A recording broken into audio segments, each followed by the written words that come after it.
दरवर्षी हजारो वारकरी आपल्या पायातली चप्पल झिजवत संतांच्या पालखीसोबत पंढरपूरकडे निघतात। पालखी यात्रा श्रद्धेचा, सहनशीलतेचा आणि भक्तीचा मार्ग आहे। हा प्रवास फक्त विठोबाच्या भेटीसाठी नसतो, तर स्वतःला शोधण्याचा एक मार्ग आहे। या यात्रेत जातपात नाही, श्रीमंत गरीब नाही, फक्त एकच ओळख, वारकरी।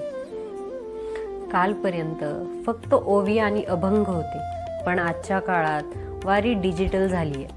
मोबाईलवर लाईव्ह दर्शन, सोशल मीडियावर फोटो, व्हिडिओ आणि अगदी GPS ट्रॅकिंग सुद्धा। तंत्रज्ञान आणि आधुनिक सुविधा वाढल्या, पण या यात्रेचं पावित्र्य मात्र तसंच आहे। ही आहे श्रद्धेची ताकद, जी काळाच्या पुढेही टिकून आहे। पालखी म्हणजे फक्त प्रवास नव्हे, तर एक वेगळाच अनुभव आहे।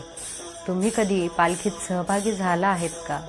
तुमच्या आठवणी आम्हाला कमेंटमध्ये नक्की सांगा आणि व्हिडिओ शेअर करायला विसरू नका।